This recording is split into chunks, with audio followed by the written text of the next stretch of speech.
Hello friends, welcome to my show ब्रांडबाजी। जो दिखेगा वो बिकेगा। फ्रेंड्स, आज के इस वीडियो में हम डिस्कशन करेंगे how to plan your advertising budget.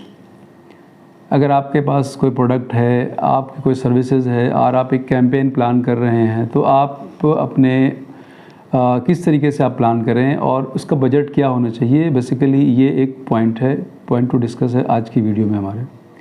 और इसके जो पॉइंट्स हैं उसमें आप गौर से इस पर ध्यान देंगे कि जो पॉइंट है अगर इसको आप पहले से प्लान कर लेते हैं अपने कैंपेन से पहले, तो आपका बजटिंग बहुत आसान हो जाता है और आप उसी हिसाब से फिर अपने प्रोग्राम को एग्जीक्यूट कर सकते हैं।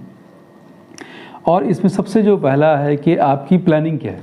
नंबर 1, प्लानिंग क्या है, आपका जो आपने कैंपेन सोचा है उसकी क्या प्लानिंग है।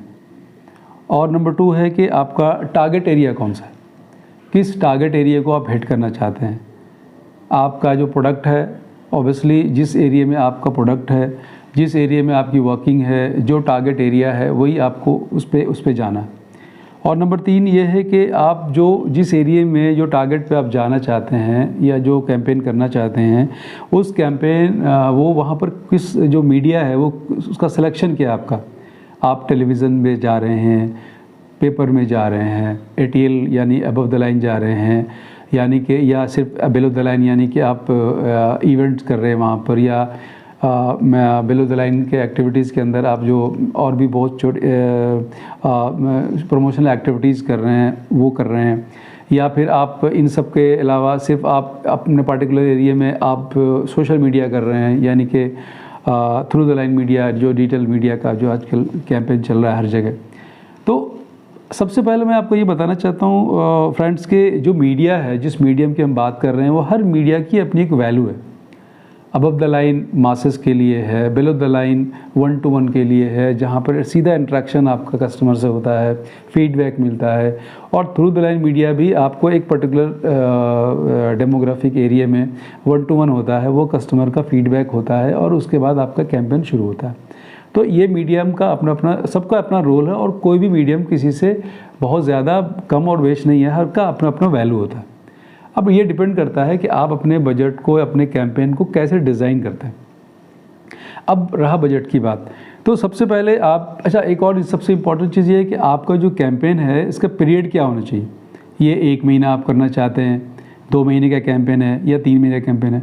नॉर्मली कंपनी हर कंपनी जो एक कैंपेन शुरू करती है उसका एक ड्यूरेशन होता है। कोई फेस्टिव में ज़्यादा करते हैं, कोई नॉन फेस्टिव करते हैं, कोई कंटिन्यू करते हैं।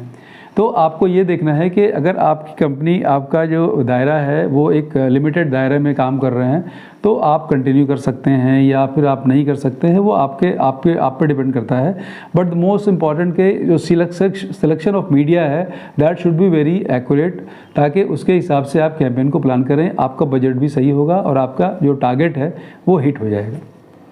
तो सबसे पहले आप अपने टारगेट पर फोकस करें कि आपका टारगेट क्या है, अचीव क्या करना है। ये भी एक इम्पॉर्टेंट चीज़ है कि जो एडवर्टाइजिंग कैंपेन कर रहे हैं उसका अचीवमेंट क्या है। आप सिर्फ ब्रांडिंग के लेवल पे कर रहे हैं या आप इंट्रोडक्शन लेवल पे कर रहे हैं कि आपने एडवर्टीजमेंट किया और आपकी टीम वहाँ पर मार्केट में गई और इंट्रोड्यूस कर रहे हैं कि भाई this is the company, this is the brand, this is the new brand, just मतलब इसके डीलर डिस्ट्रीब्यूटर नेटवर्क बनाना चाह रहे हैं। मतलब जो भी XYZ आपका जो तरीका है या जो आप जो करना चाहते हैं।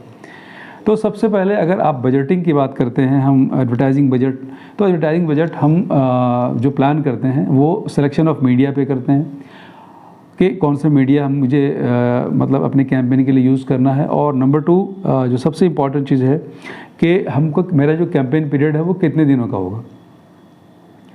ये चीज़ें 2 इम्पॉर्टेंट चीज़ें हैं, कैंपेन पीरियड कितने दिनों का होगा, सिलेक्शन ऑफ मीडिया कितने दिनों का होगा।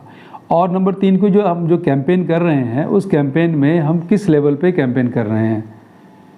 हमारा जो कैंपेन लेवल है वो उस तरीके से हम बहुत ज़्यादा कर रहे हैं या टाइम टू टाइम, जैसे सपोज़ एक जब लेवल की हम बात करते हैं तो मैं थोड़ा आपको और हल्का सा एक डिटेल कर दूं इसके बारे में कि सपोज़ आपने 1 महीने का कैंपेन किया, 3 महीने का कैंपेन किया, 3 महीने में आपने कैंपेन को आपने मतलब वीकली कैंपेन किया, मीन्स आपने एक बजट निकाला कि नहीं मुझे 3 महीने में मतलब एवरी संडे करना है, मुझे एवरी सैटरडे करना है, तो आपका बजट बहुत कम हो गया, लेकिन टारगेट हिट नहीं हो रहा।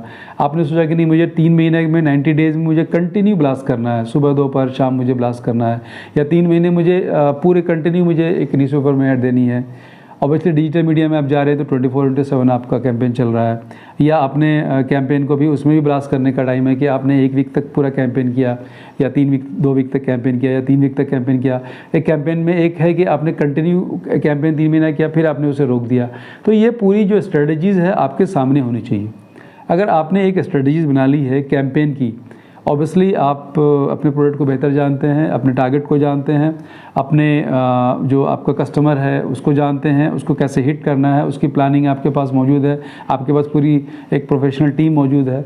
इन सब चीज़ों को समझ के फिर आप अपने कैंपेन को प्लान कर सकते हैं। और अगर आप इन एडवर्टाइजिंग बजट को उस तरीके से प्लान करते हैं कि हाँ मुझे इस मीडिया के थ्रू जाना है और इतने दिनों का कैंपेन करना है और इस तरीके से करना है, तो आपका बजटिंग आपके बहुत आसान हो जाती है। और गाइज़ कभी कभी ऐसा होता है जब कैंपेन हम जो किसी कैंपेन के लिए हम बजटिंग प्लान करते हैं तो मैनेजमेंट में हायर लेवल मैनेजमेंट भी एक पर्टिकुलर मंथली या ईयरली बजट निकाल के रखते हैं कि मुझे ये कैंपेन करना है। और एक कभी कभी लो लेवल मैनेजमेंट से भी नीचे से ऊपर एक प्लानिंग होती है कि भाई उनको उनकी रिक्वायरमेंट क्या है। हमने एक अमाउंट रखा, एक अमाउंट रखा कि मैं ये साल का मेरा बजट है। और जब लो लेवल मैनेजमेंट मीन्स के जो टीम हमारी मार्केट में काम कर रही है, सेल्स है, मार्केटिंग है और बहुत सारी जो चीज़ें हैं, वहाँ से एक आ रहे कि मेरे ये एक्सपेंसेस है, मुझे ये रिक्वायरमेंट है और इस रिक्वायरमेंट को मुझे करना है, मुझे ये कैंपेन की ज़रूरत है, ये मोड की ज़रूरत है। जो लोअर लेवल मैनेजमेंट जब लेकर के ऊपर आपके टेबल पे आता है तो जो सीनियर लेवल है वो उन्हें उसको फिर दोनों को कंपेयर अगर करते हैं तो पता चलता है कि नहीं हमारा जो एक्स बजट था ये बहुत जेन्युइन है और इस पे काम सही होगा। पता चला कभी कभी ये कि नहीं हमारा जो एक्स था इसके अंदर और मुझे लगाना पड़ेगा, क्योंकि यहाँ की ये रिक्वायरमेंट मुझे मिस कर गई, ये रिक्वायरमेंट को मुझे इसे भी ऐड करना है। तो इस तरीके से एक दोनों अपर लेवल मैनेजमेंट भी एक डिसाइड करती है और लोअर लेवल जो मैनेजमेंट है, लोअर लेवल वो मैनेजमेंट भी पूरी चीज़ों को अपने पेन डाउन करती है कि मुझे ये रिक्वायरमेंट है और इसको फिर अपने सीनियर मैनेजमेंट को देती है, भाई ये हमारा बजट है और इस पर हमको काम करना, ये टारगेट है इतने दिनों का काम करना, तो हमारा टारगेट हम हिट करेंगे और हमारे पास ये अचीवमेंट आ सकती है, ये चीज़ें हमारा ये दायरा हमारा बढ़ जाएगा, ये हमारी मार्केट कैप्चर हो जाएगी या हम विजिबल हो जाएंगे वहाँ पर। इस तरीके से एक बजट आता है और उस बजट के हिसाब से करते हैं। तो इसका मतलब ये हुआ कि जो भी हम कैंपेन प्लान करें वो पूरी एक मैनेजमेंट सीनियर मैनेजमेंट एक प्लान करती है, लेकिन लोअर जो मैनेजमेंट है वो पूरी चीज़ों को समझ के टेबल पर रखती है, पेन डाउन करती है कि ये रिक्वायरमेंट है, उसके हिसाब से टेबल पे आपके आता है। तो इस तरीके से अगर हम कोई भी कैंपेन प्लान करें तो मीडियम ज़रूरी है, ड्यूरेशन बहुत ज़रूरी है और सबसे इम्पॉर्टेंट चीज़ ये है कि टारगेट आपको पता है, आपका प्रोडक्ट है, आपकी सर्विसेज है, you know the market, you know the area to execute. और इस तरीके से अगर हम काम करते हैं, हमारा बजट और इस बजट के हिसाब से फिर हम काम करते हैं तो डेफिनेटली आप एक सक्सेस कैंपेन कर सकते हैं, एक सक्सेस जो टारगेट है या जो अचीवमेंट आपको चाहिए होगा वो आप कर सकते हैं। तो गाइज़ ये एक छोटा सा डिस्कशन था regarding this particular advertising budget के बारे में, किस तरह से हम अपने बजट को निकालें अपने कैंपेन के लिए। होप सो आपको ये वीडियो पसंद आया हो, इसे लाइक करें, शेयर करें और ऑब्वियसली मेरे चैनल को ज़्यादा से ज़्यादा सब्सक्राइब करें।